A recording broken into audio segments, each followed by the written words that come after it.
चलिए आज बात करते हैं हिमाचल प्रदेश की देवभूमि की राजनीति की। ये एक ऐसी कहानी है जो आज़ादी के वक्त की रियासतों से शुरू होकर आज के दौर तक पहुंचती है। इस पूरे सफर में हम ये समझने की कोशिश करेंगे कि कैसे पहाड़ों का समाज, वहां की संस्कृति और लोगों की उम्मीदें यहाँ की सियासत को एक अलग ही रंग देती हैं। तो इस पूरी कहानी को समझने के लिए हम इसे 4 हिस्सों में देखेंगे। सबसे पहले राज्य का जन्म कैसे हुआ, फिर वहां की द्विदलीय राजनीति की खासियत क्या है। इसके बाद हम बात करेंगे वहां के लोगों की, उनके असल मुद्दों की, और आखिर में आज के नए चैलेंजेस पर एक नजर डालेंगे। तो शुरुआत करते हैं एकदम शुरू से, एक राज्य का जन्म। देखिए, आज़ादी के समय हिमाचल प्रदेश वैसा नहीं था जैसा हम आज जानते हैं। ये तो 30 से भी ज्यादा छोटी बड़ी रियासतों का एक समूह था। और इन रियासतों को जोड़कर एक राज्य बनाना ये कोई आसान सफर नहीं था। इसमें कई दशक लग गए।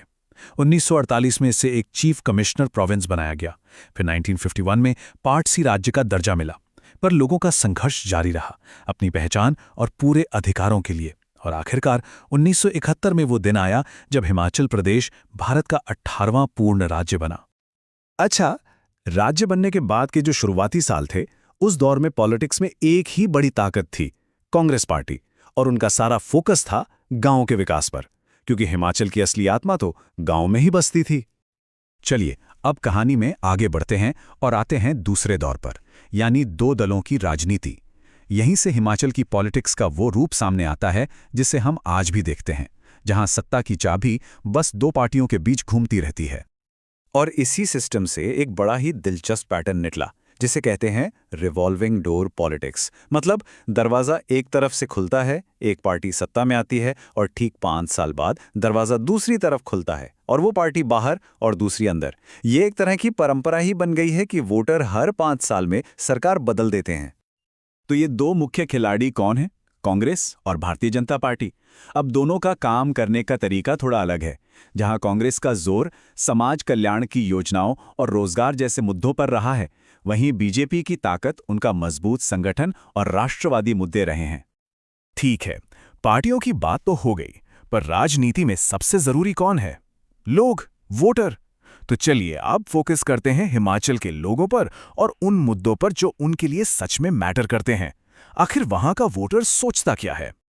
अब देखिए, हिमाचल की पॉलिटिक्स की सबसे बड़ी चाबी है वहां का समाज। ये एक पढ़ा लिखा समाज है, और यहाँ की जो हाई लिटरेसी रेट है ना, वो सिर्फ एक आंकड़ा नहीं है, बल्कि वो असल में वहां की पूरी राजनीति की दिशा तय करती है। जब लोग पढ़े लिखे और जागरूक होते हैं तो वो ट्रेडिशनल समीकरणों से ऊपर उठकर असल मुद्दों पर वोट देते हैं, काम पर वोट देते हैं। और यही एक चीज हिमाचल की पॉलिटिक्स को देश के कई हिस्सों से एकदम अलग बना देती है।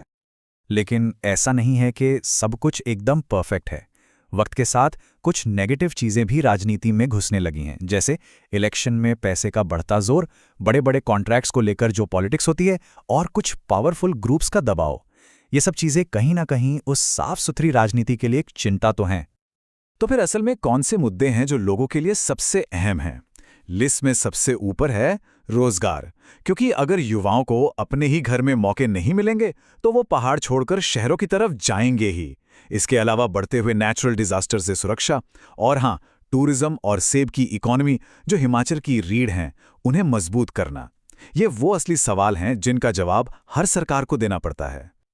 और इसी के साथ हम आप पहुंचे हैं अपनी कहानी के आखिरी और सबसे अहम हिस्से पर, आज का दौर और आज की नई चुनौतियां। देखते हैं कि मौजूदा पॉलिटिकल मैदान में क्या चल रहा है। तो आज की तस्वीर क्या है? एक तरफ सरकार में कांग्रेस है, तो जाहिर है विपक्ष में बीजेपी एक मजबूत चुनौती पेश कर रही है। लेकिन कहानी में अब एक नया किरदार भी आ गया है, एक नई आवाज। और ये आवाज किसी पारंपरिक पार्टी की नहीं, बल्कि सोशल मीडिया पर एक्टिव यहाँ के युवाओं की है। और ये समझना बहुत जरूरी है, आज का युवा सिर्फ एक वोटर नहीं है जो 5 साल में एक बार बटन दबाता है। नहीं, अब वो सोशल मीडिया के जरिए अपनी आवाज उठा रहे हैं, सवाल पूछ रहे हैं और नेताओं को उनकी जिम्मेदारियां याद दिला रहे हैं। तो कुल मिला के हम कह सकते हैं कि हिमाचल की राजनीति ना एक शीशे की तरह है, एक ऐसा आईना जिसमें लोगों की उम्मीदें, समाज की बदलती जरूरतें और नेताओं के वादे सब कुछ साफ साफ नजर आता है। तो आखिर में सवाल यही है कि इन बदलती उम्मीदों, नई चुनौतियों और युवाओं की इस नई आवाज के बीच हिमाचल की राजनीति अब आगे किस दिशा में जाएगी? ये एक बड़ा सवाल है जिस पर सोचना जरूरी है।